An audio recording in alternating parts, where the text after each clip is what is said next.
Bell to Bell with Bobby Blaze from Florida.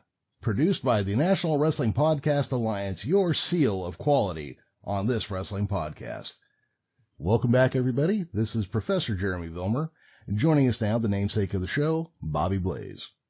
Hey, Professor, what a great intro, man. Yeah, we're coming to you from the Sunshine State today, man. This should be a really, really interesting and hopefully fun podcast today, man. We've had this on the back burner for like 2 weeks due to the fact we had a great interview with Ron Fuller last week on that episode. Man, if you're just now tuning in and you haven't heard last week's episode of Ron Fuller, I highly encourage you to go back and listen to that episode just, as soon as you can. When we get a guest like that, we will adjust our calendar and recording time accordingly. Yes. And we did so for Ron, and it turned out to be pretty damn awesome, man. And so we've had this championship wrestling in Florida on the back burner for a couple weeks now. So we hope that this one brings you some good fun memories and some good entertainment. Just have some good times with is what we planned on doing with this episode. So exactly, yeah. And I hope we do it justice. Yes, that was a thing. Thank you. Which, by the way, if you haven't listened to or aren't aware of or don't know anything about Ron Fuller, which I imagine most of our audience does. But if not, stop this episode, go back, listen to the Ron Fuller episode, then maybe go get a couple episodes of the Studcast, then come back and we'll talk about Florida. So what's been going on, man? I know you got a couple of things weighing on you wanted to talk to me about, and I think our listeners will be interested as well. Yeah. And I'm glad to hear your voice as I was this morning, just so you know. Oh, well, thank you. It was a little hit and miss come Thursday. Thought I was having another heart attack when I got to work that morning. Oh, man, geez. The center of my chest hurt, which not the same place or the same amount as when I had my heart attack, but, similar. My left shoulder and my left tricep all ached as well. So I, after everybody else got in, because I opened and I had to wait for the other inside salesman and the ops manager to come in, and I told them, hey, I have to go to the hospital. And then, the ops manager, she's like, do you need me to give you a ride? You want me to call an ambulance? I said, if I go right at this moment, I'm fine. I said, but if I dick around, it's, I don't know what's going to happen. Yeah. So I get in the car, I drive to the hospital, and now I'm starting to panic. Okay. And you got to remember my blood pressure. I just come back from a doctor's appointment the week before that. Right. I was aware of that. Yeah. Where my blood pressure, so my medication is no longer controlling my blood pressure. I'm 180 and up all the time now. So, I mean, I'm spotty as it is. That's why I'm especially freaked out right now. So as I'm driving, I can feel my blood pressure going up. As I pull into the hospital parking lot, I can feel myself getting lightheaded. Go tell the check-in people what I'm doing, and they take my blood pressure 212 over 110 or something. I mean, just off the charts. Oh, man. Yeah. So they check me in, and we're going, and he's pulling an EKG, and the guy's coughing and coughing. I'm like, hey, man, your cough's making me nervous. And he's like, oh, I just got over COVID. And I went, fuck. Ha, ha, ha, right? Oh, that's funny. That's funny. He's, no. This is my first week back. I was, fuck, how long were you laid up? He's like, 4 or 5 weeks. I'm like, Jesus Christ, now I'm going to die, Man, this day's only getting worse, Jeremy. Bobby, it gets worse. Yeah, they check me in, they take me back to emergency, and they get me to a bed, and they're, hey, take your clothes off, put on this gown, blah, blah, blah. And I tell the girl, I said, I have to pee. And she's like, well, let me see if I can find a urinal. And I said, I'm not a pee in a urinal standing behind a curtain kind of guy. So all this other shit goes on, and I walk over to the bathroom, use the bathroom, come back. And somebody comes in to do x-rays, and they sit my bed at a full 90-degree angle. She does the x-rays, leaves the bed at a full 90, and I don't know how the fuck to adjust it. Yeah. So I'm sitting there, and then some guy comes over, and he raises the sidearms on the bed. Well, this other guy they bring in, I can hear him yelling as he's coming in, oh, I just want to die. Oh, fuck. Oh, I'm dying. Oh, you got it. Somebody kill me. And I'm thinking to myself, fuck, I'm going to have to kill this guy. You're doing him a favor. Yeah. And yourself one. Oh my God. This guy, he's laying there screaming just the whole time and yelling and you'd hear him, he'd start coughing and you'd hear him hawk a loogie and spit. I'm throwing up blood, man. There's blood everywhere, man. Oh, and I was there for 5 hours. The fucker did not shut up the whole fucking time. Well, about 2 hours into this, nobody's coming in to check on me. I'm in a bed that's been stuck at a perfect 90-degree angle. The sidearms are up. This fucking guy's been yelling the whole time. My mouth is dry and I have to piss again. and nobody's come in. And my blood pressure, I'm watching, they got it down to like 120, and then I'm watching it go back up. All the way back up into the 160s, 170s, 180s. And now I'm starting to panic. They're going to keep me here. I'm going to die. I've got COVID. This cocksucker's probably going to get put in my room.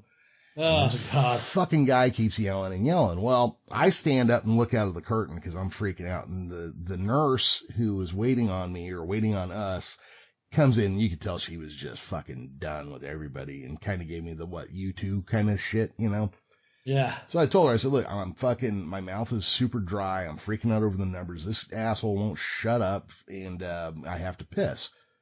Well, she gets me a glass of water and a urinal, sets the back of the bed down, fucking drops the arms. I get back in the bed. Now I'm cool. Now I'm comfortable. Yeah. I was having a full fucking panic attack before this, right?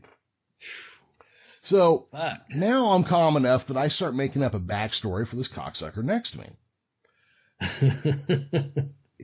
Just real talk. I raised a drug addict. I know what drug seeking behavior sounds like. I know what opiate withdrawals look like. I'm in my head. I'm like, yep, this guy's drying up off of opiates. Cause the whole time he's in there, you got to give me morphine, man. And Xanaframs and all, he's naming off these drugs by name. And I'm just like, yep, that's a guy who fucking checked in just to come get drugs. So now I'm listening as the doctor goes in and starts talking to him. And the whole time this guy, oh, I'm dying, man. There's blood everywhere. And the nurse is going, there's no blood. There's no blood in here. You're not throwing up. You're spitting. So the doctor goes in, and I can hear the doctor, and I'm just waiting. I'm just like, okay, how quick do we get to the opiate addiction, right? And I'm listening. The guy's like, oh, you got to give me morphine. And the doctor says to me, he's like, look, you were here yesterday. You have a serious marijuana allergy. You need to quit smoking marijuana. And I'm like, all this over fucking marijuana? Oh, man. 3 or 4 fucking hours of this asshole screaming his fucking head off over marijuana? I am going to have to kill this cocksucker, And, yeah, you should at that point. Oh, fuck. So let's get this straight. So weed is legal out there in California, yeah, correct? Yes. So just for our international listeners, in case you don't know that, California does have it's legal weed. I wish they had free weed everywhere, but legal weed. And so this cocksucker's over withdrawing from being allergic to marijuana. Yeah. And so this guy screamed I was there for 5.5 hours. He screamed the entire time. Wouldn't stop. They drugged him at one point. He quit for about 15 minutes, and that was it. So finally a doctor comes in and he's like, hey, there's a chemical your body makes only when you're having a heart attack. Okay. My blood check came back clear. Okay. So I was not having a heart attack. He looks at me. He goes, do you feel sick to your stomach a lot in the morning? I'm like, yeah. He goes, I think you've got acid reflux. And I'm like, motherfucker. So this guy's got a pot allergy and I've got fucking acid reflux. And that's the only reason I've been here for almost 6 fucking hours. Yeah. So they run another set of blood tests. Another hour and a half went by. They cut me loose. I come home. I sleep on the couch. I'm fucking dog tired because I couldn't rest at all at the hospital and I was stressed out. How could you? Yeah. So I fall asleep on the couch for a couple hours, get up, play a video game. I think I might have worked on the notes for this episode. But I was not drinking, was not smoking, was not doing anything that would treat my body like a fun bark. And I went to bed at about 10 o'clock because I'm exhausted. Now, I'm a weird sleeper. I normally sleep through everything, but sometimes I'll wake myself up by snoring or I'll think I hear something while I'm asleep and it wakes me up. Well, I thought I heard a knock at my door at 12:30 at night. Oh, that's fucking ridiculous. Right. So I roll back over and all of a sudden my doorbell rings 5 or 10 times. It's ding, ding, ding, ding, ding, ding. So what the fuck? So I stand up, pull my shirt on, pull on a pair of pants, and I'm like stuffing my pockets down in my pants as I go to the door, and I open the door and there's 2 cops standing there. And I've got my hand in my pocket, right? And I'm stuffing my pocket down. It's 12:30 at night. The cop looks at me, puts his fucking hand on his revolver, and slides his lead leg back a little bit. And I'm thinking, motherfucker, you just rang my doorbell at 12:30 at night. Yeah. And you're looking at me like I'm doing something fucking weird. And the guy looks at me and he goes, oh, you're not Noe or whatever the fuck name he said, right? turns around, walks off from my door to my neighbor's door. The other cop looks at me and he goes, "Oh, hey, is so-and-so here?" I said, "Dude, I'm the only one here. I don't know who either of those fucking people are." Yeah. So, okay. So I was looking out there. The other guy's knocking on the door. The other cop turns his back to me. I shut my door. Not a, "Oh, hey, we're sorry to have woken you up. Oh, hey, sorry to have nothing. Just like, "Oh, fuck you," and then turned his back. Yeah. The guy put his hand on his gun. If I had been a 20-year-old kid, a black kid, I'd probably be dead. Yeah. Woken up in the middle of the fucking night because they had the wrong fucking place. You know, so yeah, see, that's just crazy stuff. So you got to be careful open your door Yeah. late at night like that, man. Oh yeah, I know, but here's the thing. I was dead asleep. Yeah. You know, I get it. Yeah. Yeah, and I'm obviously my brain is not clear because fucking I probably would have brought a baseball bat or something with me. You know, my hand is in my pocket because I'm trying to stuff my pocket back down in my pants because I just got dressed in the dark in a hurry because you obviously weren't going to stop ringing my doorbell. I know there's one other thing you want to talk to me about too. Would kind of tune it up here in in a hot minute, folks. Yeah, let's go on to this. You wanted to bring up something. I believe someone passed away. Rick, go ahead. I'm sorry. Yeah, no, it's Rick Drayson. Drayson. Yeah, I was gonna say Drayson for some reason. Rick Drayson. Yeah, and see, Rick Grayson is Batman's ward. Who was I know that's why. Yesterday was International Batman Day or some shit. Yeah. But anyway, go ahead. Tell us. But yeah, so last week I had seen somebody tweet about this and I'd forgotten about it, but Rick Drayson was he had a small wrestling school and promotion in Southern California. He designed the Gold's Gym logo back in the day. Nice. He was the middle guy between Bill Bixby and Lou Ferrigno on the Incredible Hulk transformation on the TV show. When you watch a lot of television shows that are shot in Southern California, you'll see him quite often playing like a badass biker or something. Cause dude was huge, you know, he was like a superstar Billy Graham kind of build, you know? Yeah. But apparently he passed away at the end of August and I had missed it and I'd followed him on Facebook and stuff just cause he was kind of an interesting guy, you know, he knew Gene LaBelle and all these cats and, you know, like I said, he ran that small wrestling fed. So it's just, you know, I read his book back 15 years ago that was called So You Want to Be a Wrestling Promoter, which was really interesting because I knew nothing about the behind the scenes of wrestling at the time. So I just, you know, I saw that he passed away, just wanted to mention it because he was a really interesting cat and might be worth checking out for some people. And if nothing else, maybe you'll go watch a couple episodes of the Incredible Hulk TV show, which was not that bad. Right. Yeah. Yeah, but let's go ahead, let's roll into something positive. And talk about, and I'm going to alternate between these names because I can never remember which one goes to what. So Championship Wrestling from Florida / Florida Championship Wrestling, not the one that became NXT, the original. Yeah. Let's see, Bobby. So I started discovering episodes of some of their shows on YouTube. Yes. And I knew Florida was a big deal and like, you know, Butch Reed and a bunch of these Dusty and all these guys came out of there. I don't think I realized how good their programming was. Oh man, it's excellent. And on that channel, let's give that out real quick. If you go to 106 North Albany YouTube channel or in Albany, it's where the Sportatorium was at, there in Tampa, Florida. But that's whoever's running that YouTube channel. If you're out there listening, keep it up, man, because they're uploading great stuff, matches and commentary and TVs, and it's a really good channel. And they keep adding stuff, so it's very active. I'm glad it's out there. Again, it's 106 North Albany. Home of the Sportatorium there is what they're labeling under. Championship Wrestling from Florida dates back to 1943 with the Florida Heavyweight Championship in February of 1944 when they had their first champion. Is that correct? As far as I followed, yes. As far as we know, okay. They done a weekly TV there at the Tampa Sportatorium that held approximately 75 to 100 fans in bleacher seating. And throughout the years, they treated the TV matches involving many of the territory's up-and-coming stars with the NWA champion of the time. And this was a different era, folks, and they had a world traveling champion back then. And Florida was booked as a virtual landmine for the title holder that had to go through that territory.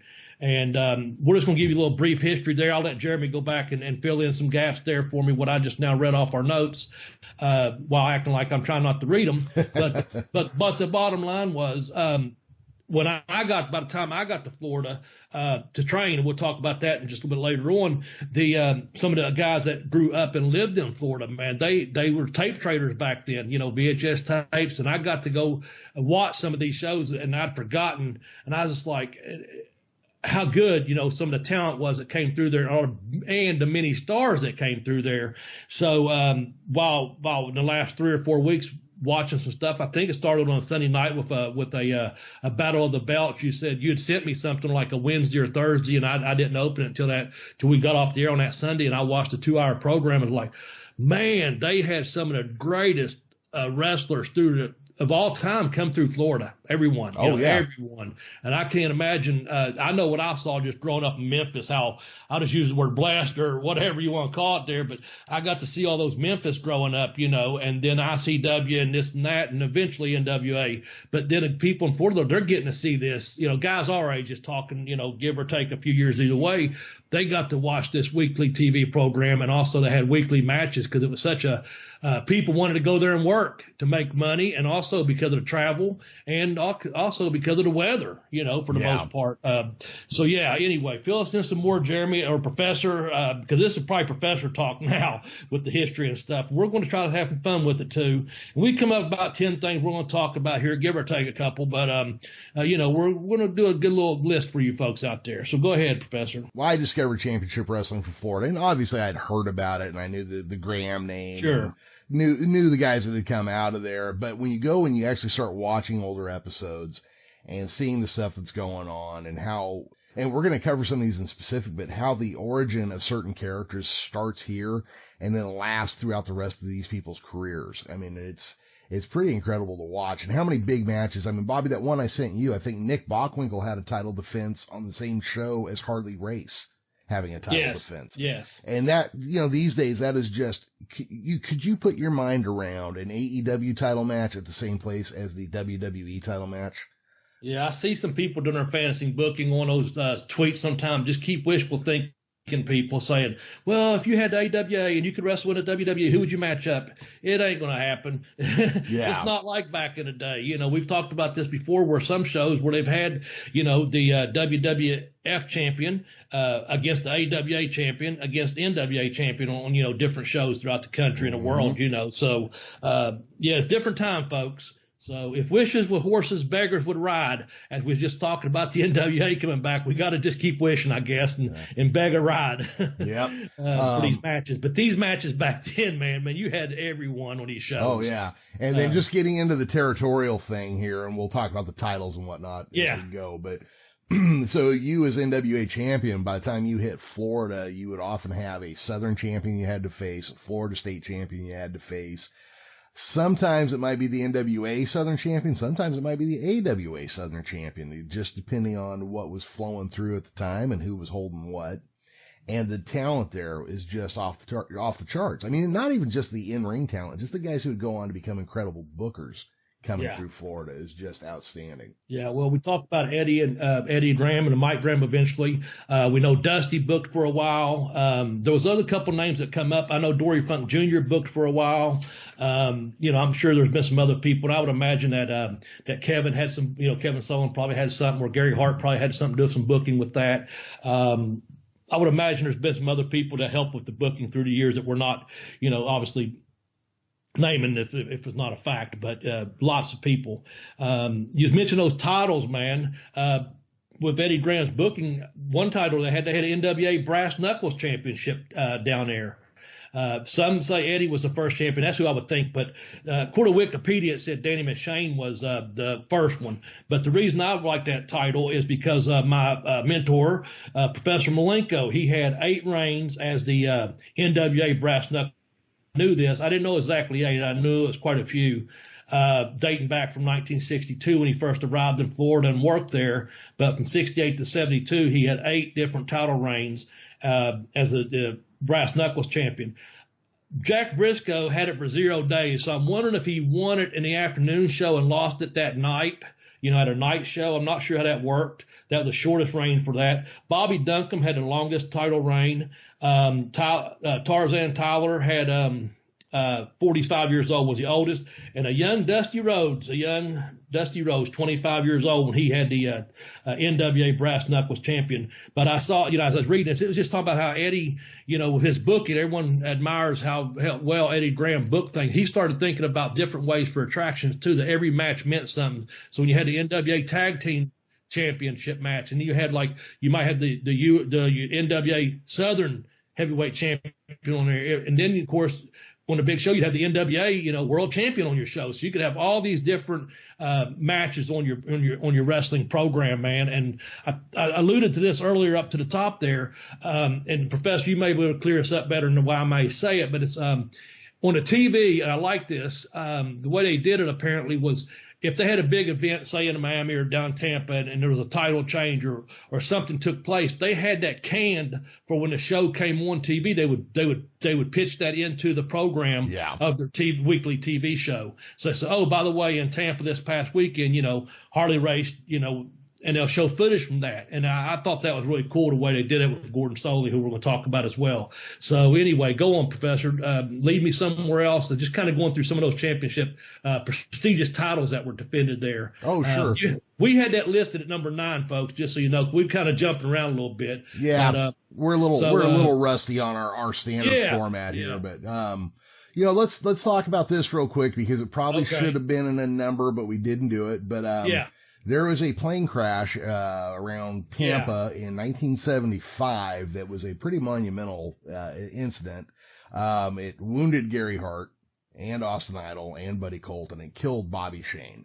Yeah. Now, let's talk a little bit about who Bobby Shane was and why this was probably a pretty large loss, even though many younger people won't know who that is. Yeah. That's the thing. By the time I got to Tampa, of course, I knew about that from being a wrestling fan. I remember not particularly that particular crash, other than through the magazines back in the day, but, stuff that does make your news, traveling news as a wrestling fan. So, apparently they left Miami and they was trying to go to Tampa, but they was, I think it's over on Davis Island. I can't think of the name of the airport over there. But anyway, Buddy Colt, Austin Idol, Gary Hart. I guess Gary, he went back out in the water, right? He went back out and got both Idol and got Colt, out of there. Yeah. He had severe damages, injuries, and managed to get to safety. Like we said, I think he saw a light on a dock. When I read his book, if I'm not mistaken, he swam to a dock, and there was a light on the door. Or on the dock rather, and he got to the door and got help, but he went back out. And again, I think he got, both of them out. I'm not sure what the sequence was on that. But Bobby Shane, though, he was, at that time, he was an up-and-comer, and he was known as the King of Wrestling, and he gave Jerry Lawler his crown. And people remembered him. He's probably going to be similar to kind of like the David Von Erich type deal. He was going somewhere with his career. And I never obviously got to see him wrestle or anything like that. But from everything I've heard, he's just phenomenal in the ring, way ahead of his time. And, of course, if you go back and watch some of that footage, there is some footage out there on him, and I'd highly recommend doing that. Not an overly bulky guy, but not a little guy. Not a great-looking guy, not an ugly guy. Not a great technician, but not a great brawler. Just has kind of a little bit of everything. Has a good look, has good size, can brawl, and can wrestle, and he ties it all together.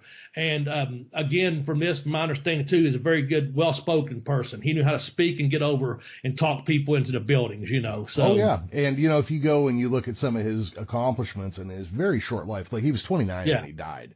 Yeah. He had a win over Nick Bockwinkel for the Georgia Championship.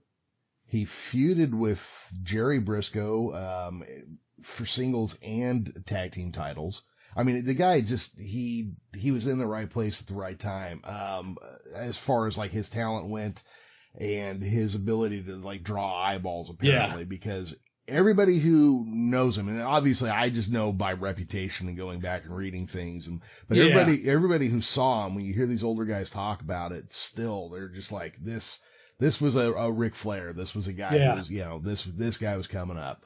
I did kind of want to talk about Gary Hart for a second here, I want to talk about Bobby one more thing, and also want to mention something about Buddy Colt, but I was going to tell you one more thing about Bobby Shane. If I'm not mistaken, I'm almost positive I'll get two of these right.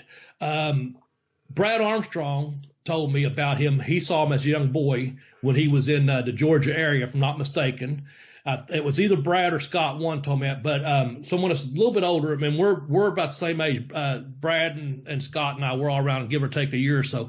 But Robert Gibson, he had seen him work also, and he was told me about him before. He said because he reminded him of his brother, Ricky Gibson. Yeah. He said they had a similar, style to what he liked when he was younger. Of course, you're talking many years ago, and Robert would have probably been like a rookie at that time. You know what I'm saying? So you probably watched every match. So I've heard from other people that actually saw him live too, being younger guys at that time really put him over. Go ahead. You was going to say something about Gary Hart there? Well, so Gary, I mean, he had his eyeball knocked out. I believe his leg was broken. His collarbone was broken. His solar plexus was crushed. I mean, he was in rough shape. He swam out and rescued Buddy Colt and Austin Idol. I don't know how much of a rescue it was, but he went out, got them, brought them back while he was in that shape. Yeah. He would always blame himself for Bobby Shane's death. He thought he didn't do enough because eventually when they pulled the plane out of the water, Bobby Shane was still in the airplane. His foot appeared to have been stuck in the pilot seat where he was at. Yeah. And he just couldn't get free. So, Gary Hart blamed himself for that. And, when I was looking into this a little bit, I think Gary Hart blamed himself for Gino Hernandez's death too. Like he didn't do enough there. Yeah, that's what you were saying. Yeah. So that was, I don't know if I'm reading into it or if that's, but Jesus Christ, that's a lot of weight for one guy to carry around. Oh yeah. And that's the thing, it's maybe survivor's guilt, Yeah. Honestly. But I read his book. Someone sent it to me. Actually, I think it was one of our fans from France had sent me a PDF copy of that. It's been a couple years since I read it. I want to say once they hit, and people please feel free to fact check and correct it. I want to say when they hit, he actually, like I said, he started swimming. He saw the light and got out and got to where he could get some help, but he went back and, like I said, he got one. I think he got like maybe Idol first. I'm not sure what the sequence was, and then went back and got Buddy. I mean, and then 3 out of 4 people, survived that crash. You got to look at that too. But it's just one of those things, and that may be just survivor's guilt. I don't know. Because it sounds to me like he sure as hell did a lot, especially with the condition he was in. That had to be hard to do, though, man. Speaking of Buddy Colt, I want to tell you, I mentioned to you this morning, I just real briefly, I got to meet Buddy Colt twice, and both times just really coincidental, just happened to run into him. I was at I want to say it was either a Labor Day, probably around Labor Day, Memorial Day, one of those holidays, and it was doing something in Tampa when I lived there. I had to be at a radio station. It was just like a promotional or something. Honestly, can't remember what it was. Might have even been for public access TV. Anyway, I was doing something, and I ran into Buddy Colt, and I instantly recognized him and introduced myself. And very nice gentleman, very polite. He was still doing the announcing then. I guess it would be the pro wrestling championship wrestling from Florida at that point. But then about again maybe just 2 or 3 weeks later, that must have been around Labor Day. I don't say Labor Day weekend, but early in the summer weekend. And then Dean and I was out doing some stuff. We had planned on going to the gym or something. He's going to show me some things and have lunch, and we had to run off some promotional stuff. And then once again, Dean obviously knew him a little better than I did, and like I said, only about 2 or 3 weeks had passed, and kind of in the same area of Tampa, and there was Buddy Colt again, and Dean said, "Oh, and this is Bobby Black, one of our," he goes, we just met a couple weeks ago, and once again, it's just one of those brief meetings, that you just like moments that you shook a man's hand and you're like, man, that to me, that's a big deal for me. So I did get to meet him. Wow. I guess he was, like I said, he was doing the, I guess it was his, champion, pro wrestling from Florida. I don't know. Anyway, that's pretty cool. I did eventually get to meet Austin Idol a few years ago. They had him up there when he was doing his podcast. Of course, we spoke about Malenko and Jody Malenko and a couple other people that we knew. We didn't speak about the crash or anything, but I was just glad to see him back out. growing up in the Memphis territory, and that's what I told him. We talked mostly about the Memphis stuff. Like I said, we mentioned Malenko, and then we went straight to the stuff he had done back in the Memphis days when I was a kid, so that's cool too. But anyway, yeah, I don't know. That's pretty significant, man. Like I said, we didn't really give that a number, but we thought we better at least talk about it and also talk about Bobby Shane. I hope we've done that justice, man. We talk about things like that. It's just try to throw a story in it here or there, and it is what it is, Oh, absolutely. So, but anyway. So that's Bobby Shane, and that was that time in Florida. I also did want to point out, I believe it was after this accident is when Austin Idol went from like a power lifter build, like a bulky power lifter build, and he slimmed down quite a bit to more of a, what would you call that, bodybuilder build? I think he was close to 300 pounds. He went, I think he's using his real name, Mike McCord, if I'm not mistaken. Yeah. And he was, I think he's about 300 pounds, according to his podcast. I want to say when he talked about it on a podcast, which was a couple years ago, I think it took like 2 years. I don't know if he went up to North Florida or the Panhandle or up in Alabama. I think he stayed somewhere and recovered, and I know the bottom of his feet was real, bad off and stuff, but he also went from the real heavy, bulky training that he had been doing, I guess, to more of a bodybuilding type routine and cleaning up his diet and start doing a bodybuilder or leaner look, and that's where he come up with the Austin Idol thing, So he took a negative or near-death experience and turned it into a positive and made a life out of it, you know what I'm saying? Yeah. So that's pretty damn awesome, man. That is. But to come up with that. We'll go ahead and we'll jump into our top 10 for Championship Wrestling from Florida / Florida Championship Wrestling. Let's talk about the people who ran Florida. Yes. Founded in 1949 by Cowboy Clarence Preston Luttrell, correct? I believe it was Luttrell, but yeah. Luttrell? Okay. Yeah. I'm looking at my good eye. Okay, yeah.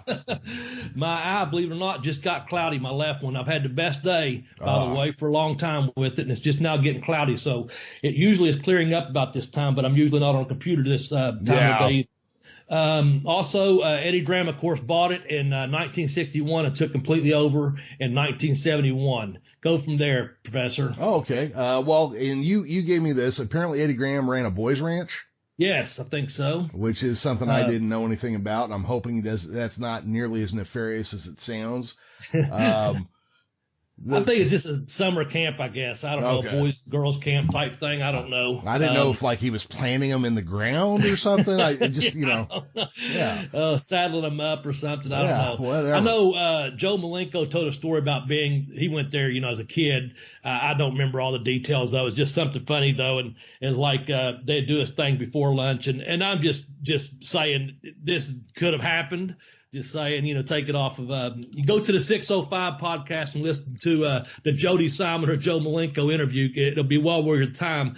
I'm going to mention something about about it here again in a minute, about Joe. But anyway, he said something about they'd do this thing like, who's your favorite wrestler? And all the kids would, yell Eddie Graham, and he was standing by Jody. Jody might be 12 or 14. I don't know what his age was. And he just stood by him and said something like, Joe, how do you think your father would feel if you went home and told him that Eddie Graham was your favorite wrestler? He goes, and of course, he's using his real name. They don't know he's a young boy. They don't know Malenko is his dad. Okay, right, so take that into consideration. You got a bunch of teenage boys, we'll say from 10 to 14 years old, and they're all yelling Eddie Graham, And then of course, when Eddie goes up to Joe, and I guess put his hand on his shoulder. You can tell the story, paint it however you want. But he said, what do you think your dad would think if he knew Eddie Graham was your favorite wrestler? And he goes, I don't think my dad would like that, sir. Something like that. Because, he couldn't say it was Eddie Graham was his favorite because his favorite, of course, was his dad, the great Malenko. So it's just one of those things, Of course, it was an inside joke, Oh, yeah. I'm sure if Dean was there, he got it. And maybe Mike, if he was there, he got it. But other than that, probably no one else's kids got it, But it's just something stupid I'd heard. And again, and I know the Malenko, they had a feud there and it started in the late 60s. And I think Malenko had done it out in Texas with Oh man, I'm drawing a blank all of a sudden. I want to say Wahoo, but I could be wrong. But anyway, in Florida, they did a deal where Malenko, the great Malenko, and he had a bust made of himself.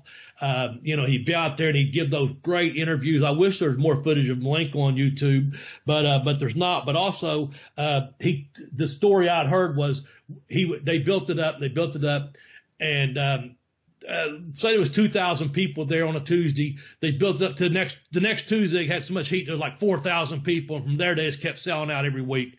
But basically the angle was, Malenko would take his teeth out each week, his false teeth, and sit them down at the edge of the ring.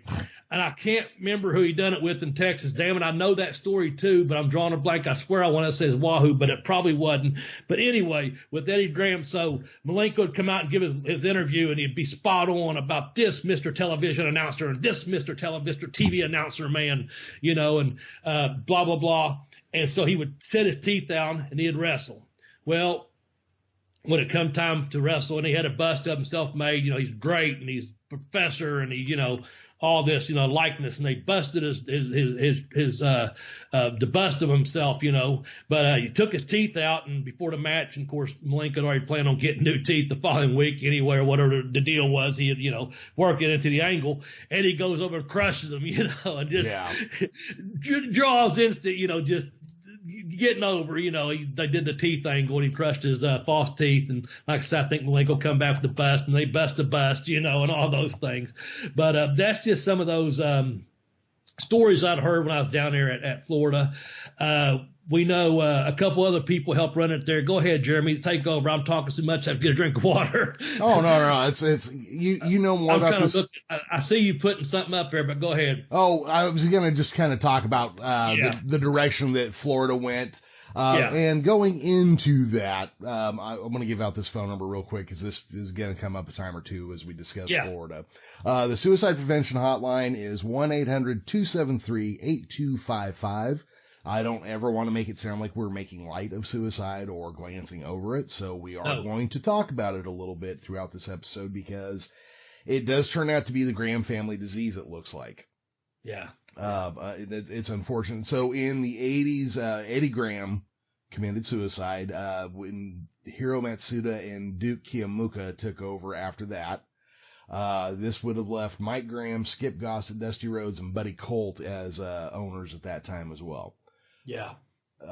So that gives you an idea of who was running the company and kind of what was happening. And, the thing I read about Eddie Graham was like, he struggled with alcohol addiction his whole life. And, all I can think is, so have I. I hope that's not where I'm headed. Jesus Christ. No, we never make light of that. We always bring that up when we can. We bring that up when it's programmed. And I can't remember exactly which episode it was, but we were about, 4 or 5, probably 5 or 6, because I think Dusty was number 4 episode. And we was just coming on a time for National Suicide Prevention Month, I think it was. And we gave that out. We gave out, again, the numbers 1-800-273-8255. Some of the listeners, our early one was like, man, these guys really care. We went into a heartfelt, which I hope we don't today. We went to a heartfelt talk about that. And it really got over a bunch of our listeners. And it wasn't meant to, we just was putting information out there, let people know where we're coming from, Yeah. Number 9, Jeremy, was prestigious titles. We mentioned that. We kind of got out of sequence there. So we'll just kind of, the NWA Florida Heavyweight Championship, the Southern Heavyweight Championship, the NWA and AWA World titles. I mentioned the brass knuckles thing. There's just so many there. Let's just jump to number 8 while we're on this, so we can get back into our sequence here. Oh, yeah. Big names that came from Florida. I know you've got a list you'd like to read from, so go ahead and read the ones you want to, because it could probably go on forever. Okay, so I'm just going to randomly grab some names. Okay, Abby, Abdullah the Butcher, Johnny Ace, Bill Alfonso, Bad News Allen, Lars Anderson, Andre the Giant, the Armstrongs, all of the Armstrongs came through here. Norval Austin, Bob Backlund, Jim Backlund, Ox Baker, the Funks, Ron and Robert Fuller. Hey, our friends the Fullers are there. Yep. Obviously all the world champions would have gone through there. Dusty Rhodes, Rocky Johnson, Steve Kern, Killer Khan. Real quickly, I think Kern was a booker. I think Kern was a booker at one time. Oh, okay. I could be wrong, but I'm almost positive he booked there for a short period of time. So correct me if I'm wrong, folks. I don't mind being called out on that because I'm a student of the game, just like the professor and just like our fans are, but I'm pretty sure he was one of the bookers as well. So go on. There's a list of people. Percy Pringle. Man, I sent you something, Percy Pringle. Oh, Terry Gordy slapped Percy Pringle. Yeah, that was funnier than hell. Sent you that. That's what it was. I was trying to think. Man, so many people come through that area, I'll just throw, Superstar Billy Graham, because of course, the Grahams were a kayfabe family. Yeah. Buzz Tyler, Tarzan Tyler, Rip Oliver, Buddy Fuller,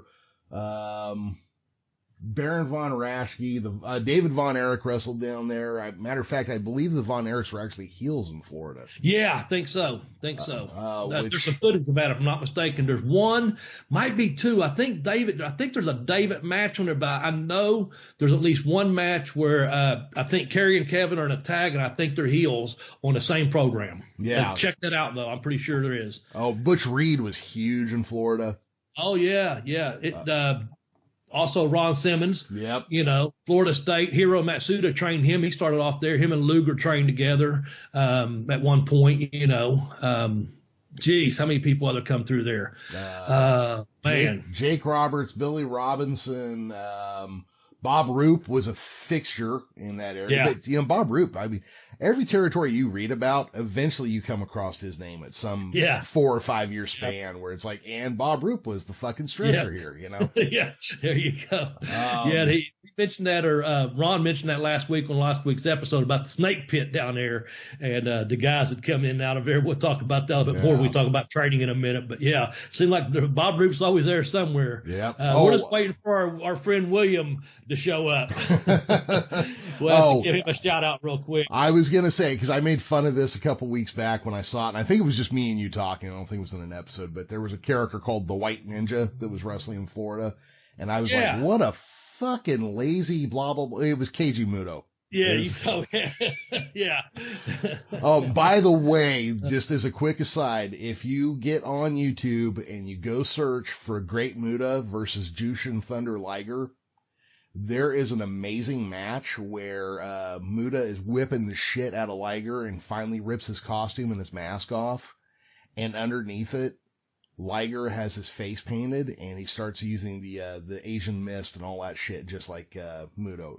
Okay, cool. It is badass because and you can hear it when he gets the hood off of him. The whole audience just gasps. They're like, I'm gonna check that out. Oh shit, it is good. Oh, it is definitely worth the watch. Now, it's one of those matches you're gonna watch this, and it's gonna feel like you're watching an episode of Ultraman a little bit. So, but just go into it, just watch the match and watch the moments. And it's definitely worth it. The Ultraman's that's a good recall right there. I used to watch that. I like that. That was a good show. Yeah, it used to come on at TBS. I watched it. It come on TBS like at 4 o'clock. It'd be like a break there, 3:30 or 4 o'clock, or the block right there. I get to watch it. But that's back when I was in school. Way back in the day, we'll say. Yeah, but those were some of the names. So Florida was just full of talent. I mean, I have to imagine people work in Puerto Rico and probably Mexico probably came through Florida quite a bit. Would be part of the reason, and maybe international Japan as well. This is I'm guessing. I didn't actually look at what the flight patterns were, but I have to assume if you were working the Caribbean, you came through Florida, and that's why these guys would be coming through because Puerto Rico was a huge market for wrestling. Yep. All right. Well, number 7. I'm sorry. Number 7 is the Dean Gordon Soley. Yeah. We, before I read any of your notes here, I'm just going to look away from the computer. I'll tell you, my eyes blurry, just so you know. Mm-hmm. I can read fine from where I'm at. You know what I did? I rubbed it. I took my glasses off and I rubbed it a while ago, and I just got it cleaned up when we're done. But anyway, I'm going to amend, just putting it out there. I was going to say, we did a top 10 announcers, and Jeremy and I spoke about this off the air. I think it was last week.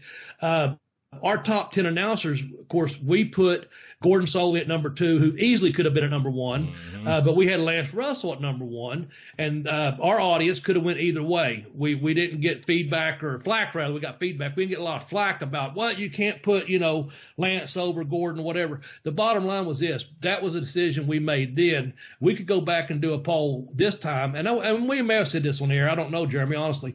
If we did a poll this time and said, who was the best announcer all the time, maybe our listeners we have now would vote, because it was such a close vote that we just decided, hey, let's go with Lance on this one, because we was getting a lot of Mid-South stuff, Memphis, stuff we was talking about that particular time. Now, since we're talking about here in the last few weeks, Georgia, now Florida, and NWA, I think a lot of our listeners might vote the other way. That'd be so close we might have to say, okay, number 1's Gordon Soley, But if you go to the YouTube channel that the late Tex Johnson put together for us, if you go to tinyurl.com/BBBB video, you can see all the videos. There's like 8,000 subscribers there. It's still real active. I try to send out footage from there at least a couple of days a week of something that might be coming up on a program. But Gordon Soley, there's a great little piece that we've done on him in the past, and I wish you'd go and watch that and also see what kind of work that Tex put together there. And while you're there, you might as well check out number 1, Lance. And I think we had J.R. Ross on there, and some of just the great announcers, Bob Cottle, and just some great people. So anyway, go ahead, back to the notes there, Jeremy. Gordon Soley's number 7 reason why you should watch Championship Wrestling from Florida, by God, the dean of wrestling, yes. Well, so Gordon was originally from, was it Minneapolis, I believe, or some part of Minnesota anyhow, and he settled in Florida. Look, he's even part of that Minneapolis crew. There you go. Jesus Christ. He started as a ring announcer, making $5 a night and emceeing the weekly shows in the Tampa Bay Arena. Started as a commentator in 1960. He would hold that role for the next 25 years. Man. And if you hear Gordon Soley's voice, you will never forget it. It will be instantly recognizable. Absolutely. And he had a vocabulary of his own. When he was calling matches, he did it in a way, in a style that was just his. And, as way of reference, supplé. Yeah. Yeah, I love that, man. And you put that in our little commercial that you wrote that script for. Yeah. That's pretty cool. We still speak Gordon Soley around here at supplé. Yeah. So there is a book that he wrote that was published posthumously that you can get by going to tinyurl.com/BB Soley, SOLIE. It's called Something Left Behind. I have not read it yet, but it is now on my list. Also, Bobby, I have gotten 2 messages, one just a tweet on Twitter and another one just like a personal DM, asking for us to have a published list of our book recommendations. So I'm going to have to figure out. Yeah, I'm going to have to figure out how we can do that. And we're going to need to go back and get a list of, I don't know if in order or just as we go, but we're going to need to get a list of our books together. So I'll look at my notes too. We've got this Google Docs now. That may help because I know we've been doing it at least since we've come back from our hiatus there. We've been recommending books each week. So with that said, again, it was Something Left Behind. I was not familiar with this until I went to the tinyurl.com/BB Soley and made sure that the link worked, and it did. So that's another book I'm going to check out as well. So obviously I have not been reading for the last 2.5, 3 weeks. I was fortunate enough that I got my eye clear enough to finish Ron's book just the night before we interviewed him because I'd already had over 3/4 of it done. I just had to think the last 2 chapters.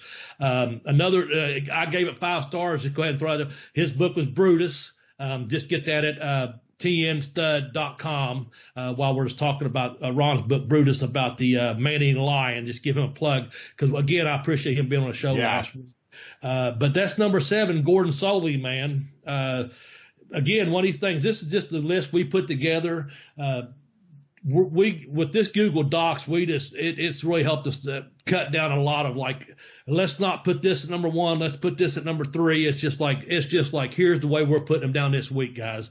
One of these things, again, Gordon Soley could have been number 2 or 3 on this list, but we got him at number 7. Let's move on to number 6, the NWA and AWA legends and active wrestlers and titles that were on the same shows. I made mention of the Battle of the Belts. That took place in Tampa. I think that was 85. I watched that. You turned me on to that. There also is a battle. There's an AWA and NWA title matches on there. There's a Battle of the Belts 2 on there. I think that was from Miami. I could be wrong. It might have been from Tampa. Just to let you know, there's all kinds of different big shows they did have in Tampa. There was 4 big major NWA title changes. The first was February 11th in Tampa, Florida in 1969, and that's when Dory Funk Jr. beat Gene Kiniski to win the NWA title. Of course, he used the spinning toe hold and won in 27 minutes. Miami Beach, Florida, December 10th, 1975. A day I always remember, even though I probably didn't know about it as far as really knowing about it for like another 2 years. Now, I saw it in magazines only, but it wasn't until I started getting some Memphis footage. But it's at the convention center. My man, Terry Funk, beat Jack Briscoe to capture the NWA World Heavyweight title. It says there was 5,000 fans there. Dory Jr. was originally booked to meet Briscoe, but he had a accident. I think he hurt his shoulder in a tractor or truck accident. I'm not sure. So Terry Funk becomes a champion in 1975. Again, it's in Florida. Tampa, Florida, August the 21st, 1979. This one here, man, at Fort Homer Hesterly Armory, which I'll be talking about in just a minute. But Jeremy's main man, Dusty Rhodes, beat Harley Race to capture the NWA title, and Eddie Graham was promoter of that show. And Orlando, August 26, 1979. Harley Race beats Dusty Rhodes to regain the NWA World Heavyweight Championship title. That was Race's third NWA win. Blah, blah, blah. I'm just going to leave it at that because that probably, I'm just wondering if that show, it says Sports Stadium in Orlando. There was also an Eddie Graham Sports Complex outside of Orlando. And I went there several times on Sunday evenings back when I was hadn't moved quite down to Tampa yet. I was living right outside Orlando and was commuting down to Tampa and training on the weekend some. But in the process, if I got back on a Sunday evening, like if I hadn't had enough wrestling from Friday night, Saturday afternoon, and Sunday morning training, I would go to Eddie Graham Sports Complex. I was telling Jeremy off the air, by the time I was there, it was just a big old building on the side of the road. It looked almost like a drive-in theater, if you will, and I hear drive-ins are making a comeback, but it was just a big graveled, pitted lot with a big, huge building in it that, you could probably have old school roller derby in there, like a roller rink thing, but they had wrestling in there. And the time I was there, it was every Sunday night. And I had an old picture somewhere of me standing out there. One of the people coming back for that show, it said Kendall is back. And it was Kendall Winter was making his comeback there. But I got to see some pretty neat matches up there. Brett Sawyer was up there, the Nasty Boys, Ron Slinker, Steve Kearns, Kevin Sullivan, some of those guys that would come up on a Sunday evening and work. I thought that was pretty cool. So went from like the big shows, like I said, we mentioned earlier, to some of the smaller shows there in that was, like I said, that was at this Eddie Graham Sports Complex. So like I say, you hear that name, nothing but that name mostly in Florida. Of course, I got to train there, man, and you talk about all those guys and legends and future legends that wrestled through Florida. I was at Malenko's, and that name, is well known through the Tampa Bay area because he sold out, like at Fort Homer Hesterly Armory every Tuesday night. And I want to read something here. Again, you can go back and check this out on the 605. I don't know exactly which podcast it is. I will put it over. Just go back and look up the one with Joe Simon, Joe Malenko on there, and he's got a really good interview, him and Brian do. And one of the things at the time, the Fort Homer Hesterly Armory is now a Jewish community center, and Jody was helping raise money for that because there's going to have a Hall of Fame, a wall of fame inside of there, if you will, a little Hall of Fame up on a couple walls. And I thought this was really cool. I'm going to read just a little bit from it. Again, this was it's now a Jewish community center there in the Tampa Bay area. It says, giants once did battle here. This is on the Hall of Fame here. Larger than life in size and personality. Good guys like Eddie Graham and Dusty Rhodes battled the evildoers such as Boris Malenko and Dory Funk inside of a wrestling ring. Every Tuesday night for over 4 decades, this building, then known as Fort Homer Hesterly Armory, transformed into the arena for championship wrestling from Florida. And in those years before the Bucks, Rays, Rowdies, and Lightning brought Tampa crowds to their feet, professional wrestling was the biggest draw in the city. No air conditioning. Oh my God, that Tampa heat will get you too, let me tell you. Even in the heart of Tampa's summers, the heat was excruciating in the building. The thick, lingering smoke from cigarettes and cigars were puffing away indoors was allowed when you could smoke back then, made it even more difficult to breathe. But no matter, nothing could keep the Giants from going to battle and fans away. They booed, they cheered, and they stood on their feet as the emotions rose and fell on every punch, kick, and slam. On Tuesday nights, this was a Madison Square Garden of the South. This was the home, the Titans of Tampa, and this will always be the house that championship wrestling from Florida built. I thought that was pretty damn cool, man. I had to get that on this podcast. That's just pretty awesome to know. And I looked up the Armory. Like I said, wrestling was there for over 40 years. JFK spoke there. Martin Luther King Jr. spoke there. Wow. It was just Elvis performed there. I think he was there in like 1955 or something. I mean, all these great people, but every Tuesday night, man, the Titans, that's pretty damn cool, man. These guys, sold that building out. And also, Jeremy, when I was reading that, I don't know if there's any of the old footage. What comes to mind, something we was talking about earlier, Gene LaBelle being the announcer in Raging Bull, some of that black and white footage where people are smoking cigars and cigarettes in those buildings, and they just got that one ring light above the ring. Oh, yeah. And you're out there in that heat. You're in the ring. You got the heat that's already coming from the atmosphere. You got the heat coming from the indoor atmosphere of your fans being packed on top of you. And on top of that, you got to deal with all that smoke cloud of the cigars and cigarettes when you could do that. I'm just thinking, oh man, that is hardcore and old school. And that's a great image to have of professional wrestling. There's 2 big guys in the ring or a tag team match in there and an announcer announcing, these guys are getting ready to go at it. Just kind of creating that image for you, if you will. Yeah. So anyway, go ahead, man. I just kind of got carried away on that. Oh, no. Look, I mean, you trained in Florida. This is the reason you're the host of the show is so you can get into these stories and add a little granular textureness to what we're talking about instead of just me jerking off on the couch or whatever, talking about shit. Okay. Yeah. I'll tell you real quickly. Go ahead. Talk about the conditioning, giving you an image of the being in that ring, like that. When I was in Tampa, I was there in August. I was there. I got there in May, but when I got to August, my training really, really picked up, and there was this hot asphalt outside the gym, parking lot area, and that's where Malenko had me do my first set of 10-on-1s, and that's where you do 10 deep knee bends, 1 push-up, 9 deep knee bends, or Hindu squats, if you will. 2 push-ups, 8 Hindu squats, 3 push-ups, and you build a ladder basically to where you do 10 push-ups and 1 Hindu squat, and then you work your way back the other way, Bobby, because you got to get in ring shape, So, man, that hot asphalt in Tampa, that's just one of the things I talk about in my books. So I was going to just kind of give myself a segue there. If you want to help the show out, guys, the professor here has put a link up to my books that are available on Amazon, and the show get a kickback out of that.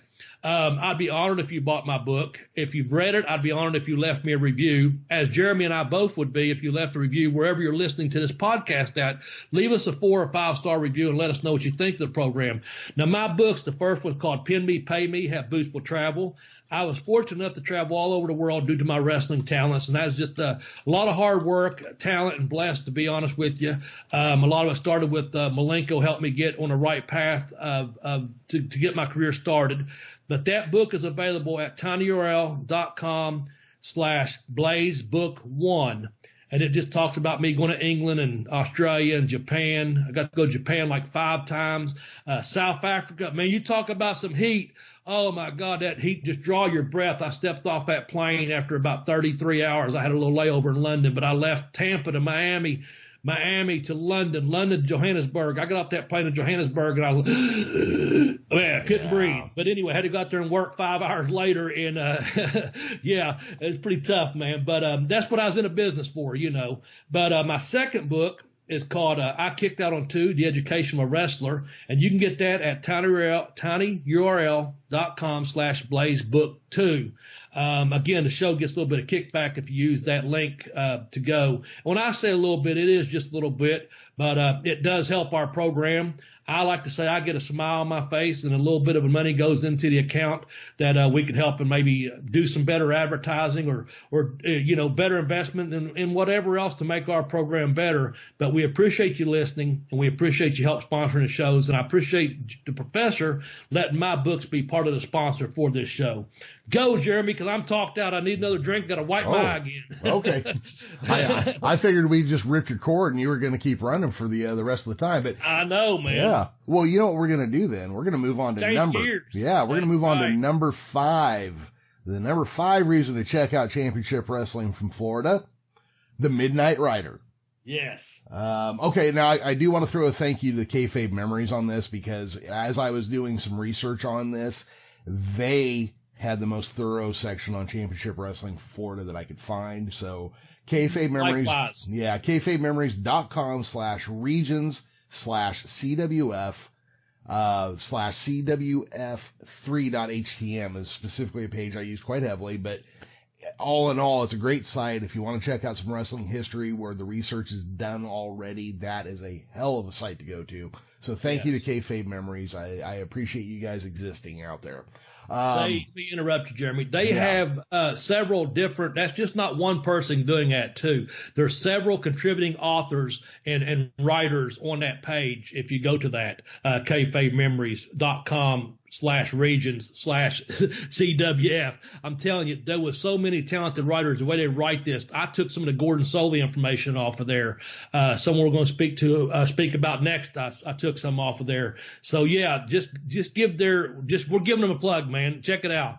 Go ahead. Oh yeah. So anyhow, Dusty Rhodes had a feud going with Kevin Sullivan, which that had to be something to see, you know. It ends up in a lights out cage match between Dusty and Kevin, and Dusty takes a loss, which was a loser leave town for 60 days stipulation. And then some other fella shows up in a mask, calling himself the Midnight Rider.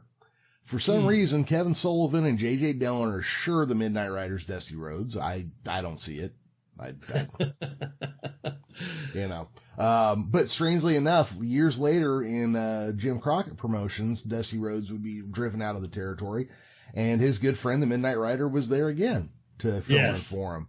But yeah, it got way more over in Florida than it did in Jim Crockett, but it was still kind of a cool. I love these bits where a guy comes back with a mask and Charlie Brown from out of town's his way.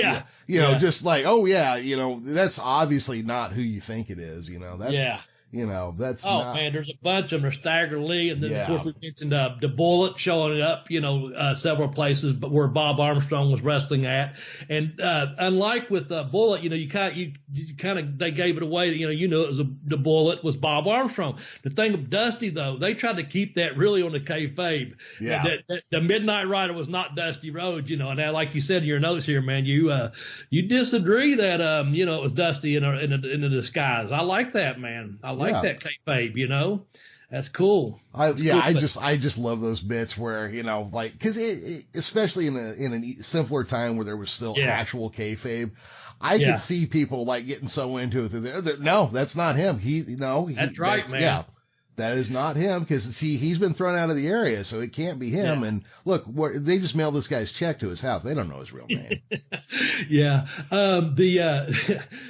Virgil Reynolds. I remember one of the first, I was going to say something else. I remember one of the first time I was watching, not one of the first times, but when I caught this, NWA was going off and it said like executive producer, and it give the thing at the end of the show, when the old NWA syndicated it come through, and I'm talking probably 3 years before I got into business or so, and it'd say Virgil Reynolds Jr.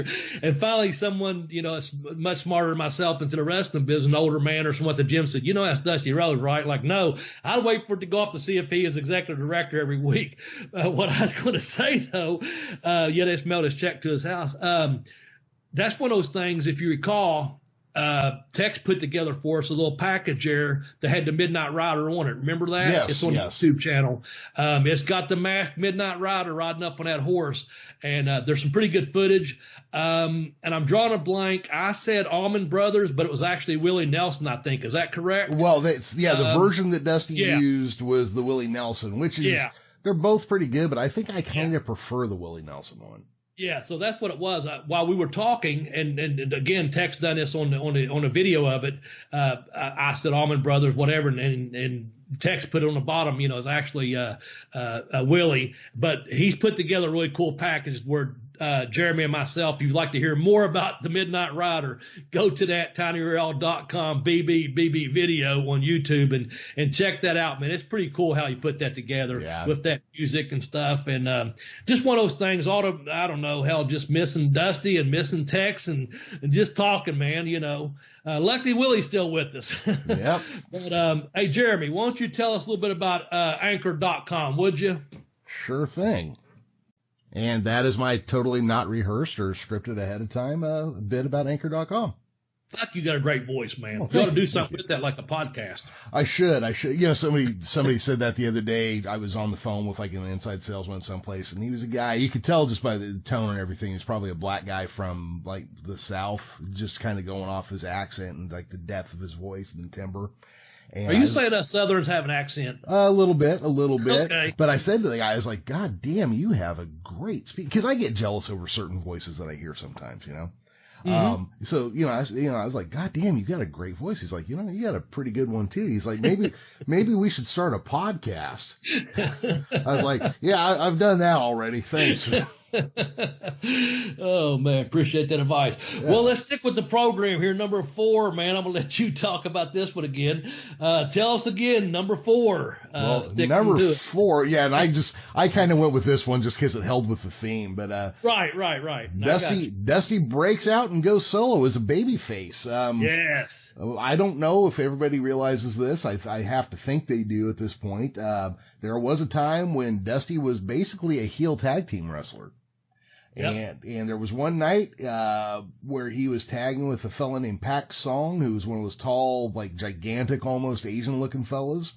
I think he was Korean. I could be wrong on that, but yeah. Oh, he was absolutely Korean because. Okay, was it Korean? Thank you. I thought he was for some reason. Yeah, and this was just 18 years after the end of the Korean War, so it'd be real easy to take a Korean guy and make him a heel. Oh, yeah. But Pak Song and Dusty are in a tag match against Mike and Eddie Graham. Gary Hart and Pak Song turn on Dusty at the end of the match and whip the shit out of him. This is where Dusty developed, and I was mentioning this at the beginning, this is where Dusty developed his blue-collar son of a plumber persona that he would stay with the rest of his career. So until 2010-ish or whenever it was he passed away, I mean, this was the guy he was going to be, the son of a plumber from Austin, Texas. And the footage of that is available on YouTube. I went back and watched that. Of course, as mentioned, the great Gordon Soley is doing the commentary on it. And Dusty does a talkover, if I'm not mistaken, with him. And he's putting over Eddie Graham because Eddie Graham kind of comes back in and tries to help Dusty a little bit. It's a whole little feud mix-up thing there, but it's really good. And you just talk about how someone can turn, and you watch it, and you watch that character evolve, and then boom, next thing you know, you got the American Dream, Dusty Rhodes, man. It's just it's a pretty good angle to watch. It's like well, here's another one, throwing it out there, Jeremy, in the Omni when they break Dusty's leg, break his ankle, so, yeah. So it's one of those things where it's Ole and Dusty in a cage where he finally built it up like that. The same thing of this, where Dusty breaks out on his own here and goes solo as a baby face in Florida, championship wrestling Florida. It's one of those things worth going back and watching again. And like I said, there is the footage is out there on YouTube if you go search it, and it's worth doing so. Oh, absolutely. Also, this is where Dusty becomes the second most recognizable athlete in the world. I love that he always used that line. I always thought that was great. And talking about the Ole Anderson thing, I don't even remember who put the package together, if it was official, if it was a fan one, but I found a video one time where it shows the beatdown, right? And then it comes back to Ole like the next week on TV. And he's going down this list, and they cut to a video that's a year and a half old of Dusty Rhodes saying, "This will never be over, Ole Anderson. This will never be done." And Ole references, this is how long they used to take to build stories back in the day. 18 months. And there was something that came back up from that. But that was just awesome the way they laid that whole thing out. Where he told him, where Ole tells him, I tricked him enough to I just had to get him to believe me to get into that cage. Yep. That whole thing. And I think we've done an entire episode, if I'm not mistaken, about building up those angles over, like you said, 18 months. Nowadays it's, click, click, click, and next, and there's no reason for this. You jump when there's a cage match for no reason or whatever it is. There was actually rhyme and reason. And another thing about the NWA, and especially like that territory, they had a book of rules that people followed. I loved that they followed rules. The tag teams followed rules, and things like that. And there was a reason, like Dusty turning here, there was rules. They're following rules, and them rules get broken, and you're believing in it, I got a question for you. Just curious. Second most recognizable athlete in the world. I can only imagine he's speaking about Muhammad Ali being number one at that time. That is the only one I can think of. Yeah. Myself as well. I would like to think also at a time, now I don't know this, because I think Muhammad Ali would still be one of the most recognized. I heard this just a few years ago. I know Ali was up there as one of the most recognizable faces in the world. I think, I don't want to misquote myself here, but I think Michael Jordan at one point also, his face got out there that he was the most recognizable. I don't know that he passed Ali or whatever. I'm just going to say, though, that if I won't say that Jordan was more popular than Ali, not saying that at all, folks. I'm just saying on magazine covers worldwide or whatever, their face getting recognized. I would like to think if you took Ali out of the equation, which I never want to do, I would say Dusty at some point, was still up there with Jordan, to kind of put up another icon. And then I'll take it another level. Let's get away from athletes, even though he said, most recognizable athlete. There's another face out there, Elvis, and at one point, this thing in the world, Dusty. So all during that time, what's that, 40 years, he could have went with, a rock icon, the greatest boxer ever lived, greatest basketball player ever lived. And there's the poor son of a plumber in Austin, Texas, and getting that over, and you believed it. You're like, holy shit, that's the American dream, man. Oh yeah. He is, he's over that good. I'll just throw them other names out there. I'm sure that he was alluding to Ali on this here when he says that, I would have to think so, because the only person, now this is going to sound really weird, the only person who could predate Ali and come up on that list higher would be Gorgeous George. Yeah, I was trying to think. I think Ali took some of his gimmick from Gorgeous George, and that was in an interview somewhere, and he talks about how he took some of the Gorgeous George stuff, and then I think there's some of the stuff where Dusty talks about taking stuff from Ali and Ali taking stuff from Dusty, but it all kind of goes back to Ali taking stuff from Gorgeous George. So I'm thinking, though, the way he said it, I'm thinking he's saying Ali. I'm just saying you're talking about a lifetime. This guy, would have been over with basketball players and boxers and wrestlers and musical icons. You know what I'm saying? I'm just putting it out there, but you got to believe it out. So Dusty Rhodes, number 4, coming in as a babyface when he breaks solo, man. That's a damn good one right there. That is great. Also, anytime Gary Hart is in as a manager, fucking Gary Hart comes off like the devil. He really does. And speaking of the devil. Yes. Number 3. Hold on. Let me intro it. Then you can make your argument. Okay. I was just going to say this. I have no argument. I was going to stop you before you do this. I cut your segue off. We might need to do something on Gary Hart, man. Oh. He's come up quite a bit, especially this episode, but I know he's one of your favorite. Plus, also, we talk about WCCW a lot on this program. We might want to throw out the back burner there that we do a special on Gary Hart one day. I think that is I didn't mean I fucked your segue up. I know that. I apologize. No, it's okay. That's okay. Because you know what? That idea is good enough that it makes up for the fucked up segue.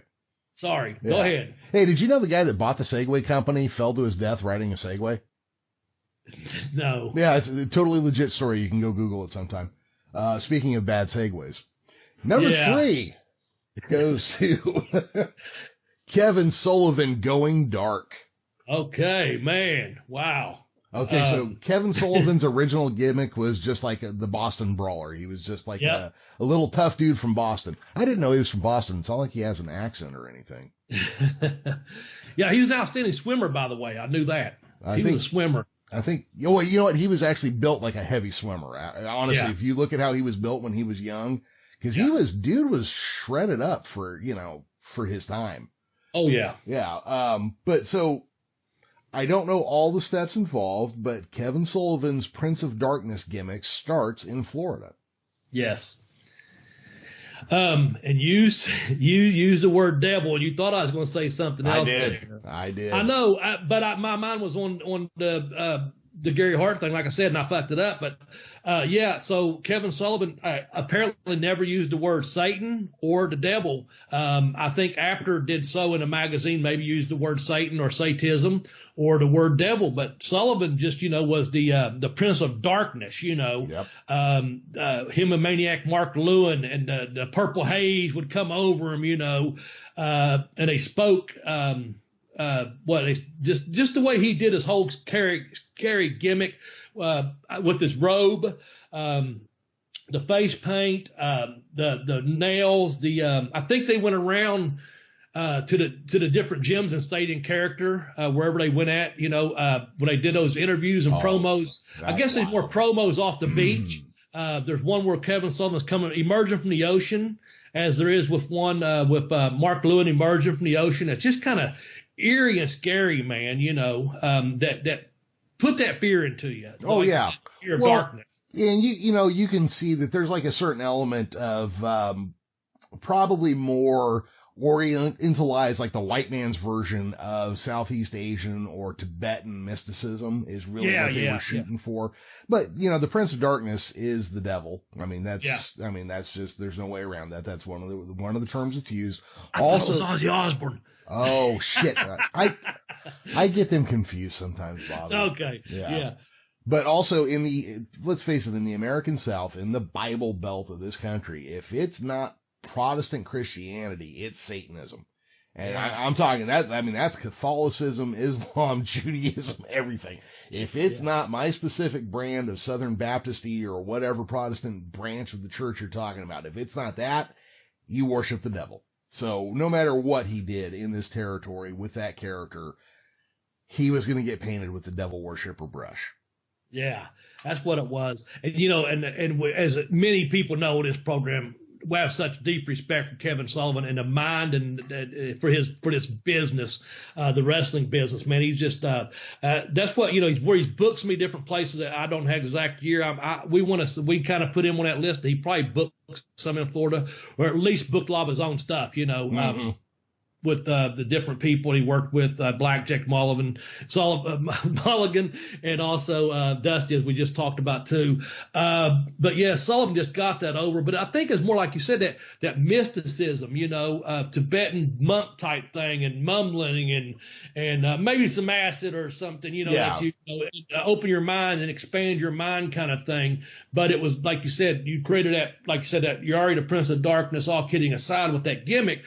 Everywhere he went, don't only be two things associated, either Satanism or the devil. That's the thing. But it just is that's what the thing is. It puts that fear in your head. Not, he didn't have to say it. He just done his deal. Some of the other people associated with him, I see you got Bob Roop, Luna Vachon, Mike Davis, and of course Falling Angel. And man, what a beautiful lady that lady was. Man, some of the earliest pictures I've seen of her, I think Bill Ott actually took some pictures of a young Nancy, and she was a wrestling fan, and I think that's how she got into the wrestling. Is she does some modeling. I can't remember the other girl's name, but I remember I met Bill Ottman. I met him at photographer from down in Florida. I met him at the Eddie Graham Sports Complex. I think he took some of the earlier pictures, and I think that's where Sullivan and her, I don't know if she met that away or what the whole deal was from those photos, but man, when he put that crew together, especially with that purple haze out there and had his hand turned up and looking at the sky and mumbling, and Lewin had that great build, just when you drop that robe and all he's got on is the no shoes and just the black trunks, and you're standing there with his body, it just emerged from the ocean. And it's just scary stuff when you put it all together, man. Oh yeah. Look, Sullivan was good at getting this character over. He spent the rest of his career working on this character. That's dedication, Yeah. I guess at one point he became the games master, the taskmaster, or the coach or something. But all those. Yeah, but for the most part, he stayed with this character in one version of another with varying degrees of success throughout the remainder of his career. You know what? I do want to take a quick aside here, because this reminds me of a story that I got out of one of Rock Rim's books. That here in the San Francisco territory, there used to be a guy that wrestled under the name Mephisto. Yes. And one day he's leaving a show where he just, I can't remember all the details, like motherfucked somebody or did something dirty. And as he's leaving, there's an angry crowd waiting outside for him. And a car pulls up, opens the door and says, hey, if you want to ride, my boss wants to meet you. Why don't you jump in? So the guy gets in the car. I don't remember if he was alone or had somebody with him, but he's saying he was starting to feel a little creeped out, right? Okay. And they're driving and they go over, I think it was Lombard Street. It was one of the areas with brownstones in San Francisco. And they pull up to a brownstone that is black and purple. And so now he's just like, what the fuck, They go inside and one of the guys says to him, Mr. Mephisto, I'd like you to meet my employer, Anton LaVey. I knew that's where you was going to go with that. And so for some reason, I just got scared. I got chills bumps, man. Yeah, so Anton LaVey figured that Mephisto was really a devil worshiper. Or, that's not even the right term. A Satanist. Anton LaVey was not a devil worshiper. He was a Satanist. And so he was LaVey was also a carnival guy. That was his background. So he was a self-promoter. And look, he was a natural fit for pro wrestling. So he was like, hey, here's this idea. And Mephisto's like, no, no. But that right there cracked me up. I can only imagine if Kevin Sullivan had been in the San Francisco territory in the late 60s, what that could, in that character, what that could have been like, Oh man. Well, that's pretty funny. He would have gone along with it too. He would have. Oh yeah. Yeah. And I'm wondering, because I'm listening to the Studcast right now, there's a character, the Great Mephisto, wrestled down here in the Knoxville in the southeastern wrestling in the Knoxville area. If it's the same guy or not that done that, because this guy wrestled as Great Mephisto. Oh. And Ron brought him in, and he just had instant heat. I don't think it's the same person, though, to be honest with you, because I'm drawing a blank on the guy's real name that Ron mentions on the show. But anyway, so you got the devil out here in the South, like you said. So he's out there in San Francisco getting over as a Satanist. But this guy just caught himself the devil himself when he was with the great Mephisto, if I'm not mistaken. He threw fire and just caught himself, the devil himself kind of thing.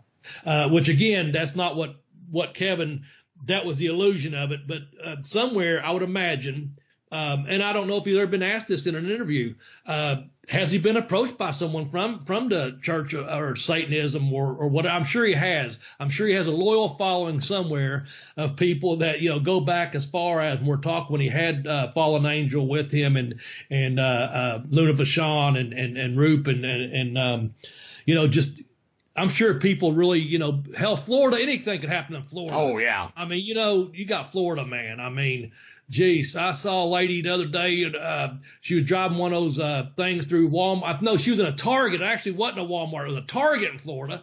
And she's in her 30s. She's driving around in one of them damn things, one of them router things you drive. I can't think of it. She's drinking an open bottle of wine, eating chocolates, and some pretzel or something. I mean, anything can fucking happen in Florida, man. Oh. So I'm sure Sullivan had more than enough groupies when he's going around, even though he's not mentioning the devil or Satanism. I guarantee it, he had a group of loyal fucking followers that believed that he was the Prince of Darkness. Oh, I'm sure of it. And he was probably approached, So, but that is a good story, man. Speaking of which, we need this little story coming up right now. Me and you just both cracked up. Yeah. I saw this several years ago, and here's our segue right here, man. The Great Malenko versus the Great Mattress. Oh, my goodness, man. It's not just a great mattress, Bob. Bobby. It's a Badcock mattress. It's a Badcock mattress. Yes, you're right, man. And the thing about it, if you don't know what we're talking about, folks, go to YouTube. It's on here. The Great Malenko versus the Great Mattress. And Gordon Soley is actually taking the commentary and doing a serious damn job with it while Malenko wrestles this mattress, man. This Badcock mattress from Badcock Furniture, I guess in Tampa, Florida. But it starts off, Malenko's kind of doing like a curly thing, just kind of rubbing his face like the Three Stooges kind of thing. But the set of mattress weighs 37 pounds, and Malenko airplane spins it. Then he stomps it. Then he forearms it. Then he's biting it. Then he pulls it up like it's got a face or something and pokes it in the eye.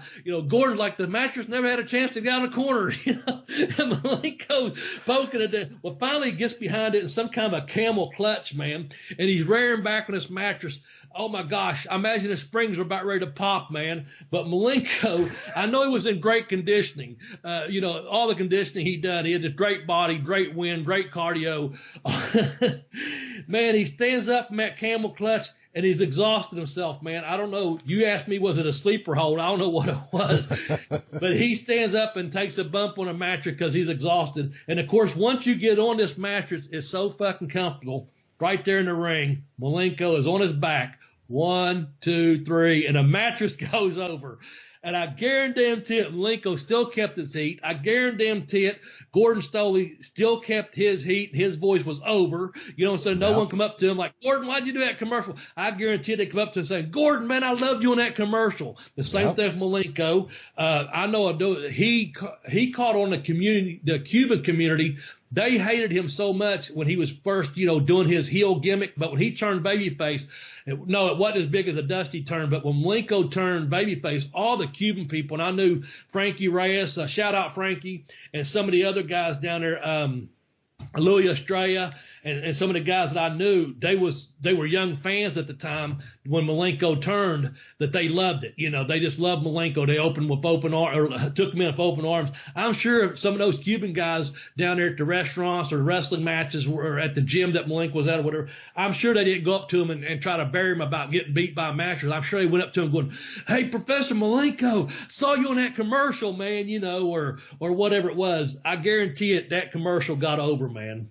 Yeah, I'm sure it did. And, it's kind of funny to me to go back and you watch something like that. Because, yeah, you're right. There's no way nobody was afraid of Boris Malenko after that because he could still stretch your ass. Yeah. And nobody took a penny off of him. And it's funny to me when I hear this shit about, comedy wrestling. There's always been comedy wrestling. Yeah. It has always been there. Now, it may not be as over the top as now, but wrestling is way different than it's ever been. I mean, it's all out in the open. It's all fucking kayfabe is all broken. There are no secrets anymore, which is why somebody's going to figure out a way to pretend that they're doing pretend wrestling, make it look like they're really kicking the shit out of each other. But when people ask, oh, no, it's totally scripted. Yeah, our guys aren't. No.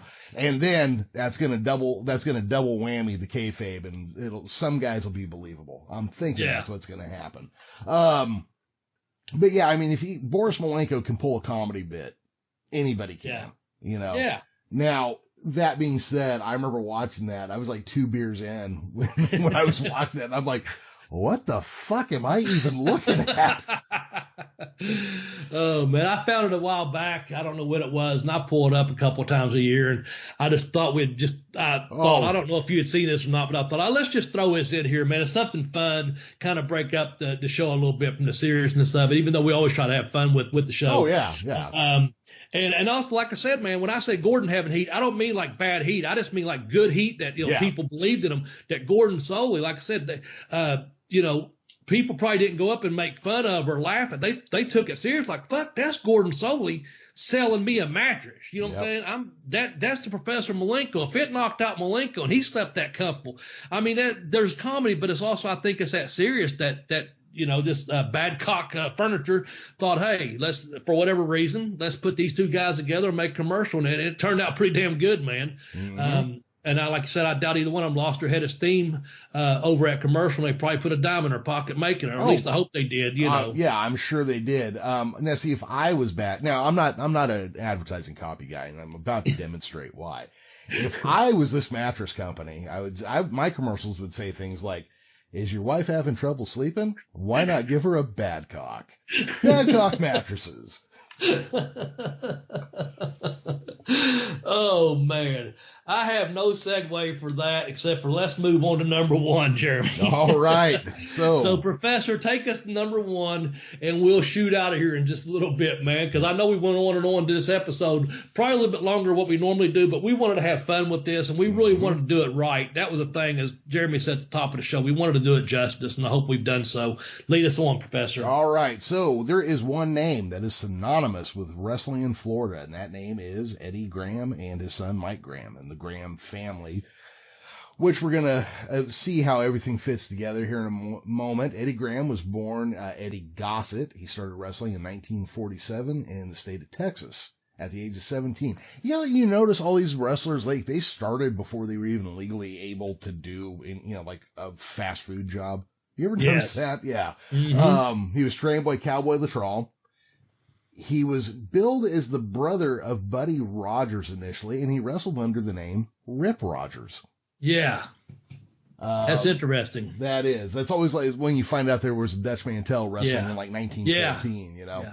I knew this only because I know Rip Rogers, and he's told me the story before or said it on a podcast. So I thought that's pretty cool. Yeah, that's great. So what he did was he used the Graham name after the Rip Rogers era, where he became the kayfabe brother. Was he brother or cousin? Well, brother. Yeah, brother of Dr. Jerry Graham, Crazy Luke. And cousin of Crazy Luke, Yeah. So he fit in, and of course, superstar Billy Graham is part of that same family. He was a little bit more off to the side, though, I think, very often. But so he started off as a heel, like most of the Grahams were, but eventually he would go good. He took over the territory completely in 1971. Mm-hmm. When he was wrestling, I mean, he feuded with everybody, the Bastines, the Kangaroos, Mark Lewin, Don Curtis, singles and tag teams. Also, guys, you got to remember, tag team wrestling in the 50s, 60s, and 70s was big, especially in the South. Bigger than singles matches very often. So when you see these things and you think, oh, he was just a tag wrestler, bullshit. That's where a lot of these guys made their money, was, being a big, thriving tag market like Florida was part of at this time. Yeah. Of course, we kind of covered what happened with Eddie. He went on, committed suicide. The company folded shortly thereafter, and then his son Mike Graham tried to bring it back. But unfortunately, some dirty bastard trademarked the name that he wanted to do it. So that's when he switched to Florida Championship Wrestling. Yeah. And it never really took off. Now we go fast forward into the future quite some ways. There was another Florida Championship Wrestling. It is now known as NXT. It was a developmental territory for the WWE, and then it was blown up into its own third promotion now. So some element of Florida Championship Wrestling still exists, whether it's the stars they created. I'm sure guys like Gary Hart, Kevin Sullivan, all of them learned how to book while they were there. Dusty Rhodes. Oh, yeah. Yeah, we know Dusty Rhodes. That's where he cut his teeth as a hero, as a booker, everything. It is a huge territory that some of us probably don't think of enough. I know I didn't know enough about it, and that's why I was really excited to do this episode. Yeah. Because this gets me off my ass and makes me go research things and find out more about them. And that's why, since we've gotten back, we've done these deeper dives, and I've enjoyed the hell out of it. Yeah, I have too. Once again, fans, the professor put a lot of behind the scenes work in on this and sends me some notes, and we edit and modify, etc. The main thing on this here too is, we got to watch some really, if you go to that 106 North Albany, it's just you can find your own way on YouTube. I don't have to tell you, but that's one I came across. And I think, just to be putting some really good footage. And, if you're doing nothing on a Sunday night and you're sitting on your couch playing for your dick or something, you might as well put some wrestling on. Have you a cold beer, cold beverage of your choice, whatever. And, wintertime, we got some great weather today, by the way, Jeremy. Just want to say it was fall here in Kentucky's come in beautifully this week. We've had a great week. Just bragging out there for the rest of the country to let you know there is some good out there. Yeah. But if you're getting a hot beverage, cocoa or whatever your preference is, beer or cocoa or water, I don't really care. I'm just getting at the point, man. You can do a deep dive. Luckily, someone's been putting up some really good footage of some championship wrestling from Florida lately, and you can get some good footage. So that's what's been fun about it, too. Plus, we knew we could laugh and joke around, but we wanted to try to do this episode justice, too, with all these great names that come through there. The one thing I'm going to say, Jeremy, one more, just going to put this out there, definitely not going to end the show on a downer, but just wanted to say that the National Suicide Prevention Hotline, where we did, have to deal with this, Eddie, Graham took his own life, and many, many years ago. If you're having any problems or struggling with anything, the number is 1-800-273-8255. Just want to put that out there for one more plug for anyone. If you're thinking, hey, I don't even want to talk to, or whatever your situation is, I hope it don't get that desperate. I hope this show has maybe made you laugh, or maybe you smile, or we brought up a name or someone that just kicked you right in the pants, and you said, oh man, I remember that, or I remember that angle, or whatever. It brings back so many memories for me from just, getting to live in Florida, in Orlando, and then down in Tampa. Then eventually I lived over in the Clearwater side for a while, not too far from Indian Rocks Beach. My brother and I were both single at the time, and he was just starting his ministry, and I was just getting my wrestling career off, and I got to spend some nights just walking on the beach with him, many nights out there training, getting to go to the gym with my brother. As my nephew and my son say, man, that was to hear us talk, my brother and I talk, we're both in our 50s now, and they're like, and my son and his son are, early 20s, and they're like, we're living the best life, man. We're living like you and Dad were, is what my nephew will say, or my boy will say, Dad, we're living like you and Uncle Jimmy. It's one of those things where, like, some of the best times of my life were living in Florida, from the hard ass training on that hot asphalt to having matches all over the great state of Florida, to where struggling to get to a booking to make $35 or $50 or $100, whatever it was, to getting to go to Universal Studios in Orlando and stay at a really nice hotel and be paid by WCW to perform on their worldwide tapings, so to making a good dime there, getting to do something for a small part of your life that you really want to do with your life. So a lot of good memories there.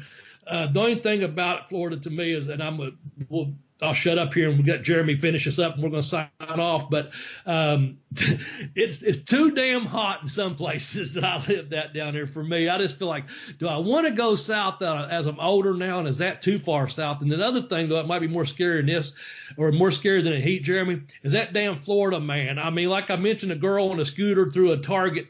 I'm telling you, there's always something on the news. You just can't tame Florida. Florida is it needs to be its own country, kind of like Texas, maybe like California. Florida over here, down there, there's parts of Florida, man, there are people just, I don't know, I moved there. Not once, but twice. I lived there 2 different times, once for 14 months, and then I went back for like another 8 months. And I loved it because I was young and single and all that. just living freely, if you will. But also, man, there's people like me that was moving there, and it made that damn state nuts. Oh, nothing against you, Florida, but damn, watch out for Florida, man. Yeah, I've heard some weird things. I've never been to Florida. Mississippi and Virginia are the closest, and that's not even that close. So I don't know much about it. All I know is that it's got gators, humidity, chiggers. It's weird. Yeah. It looks like it's peeing on Cuba for some reason.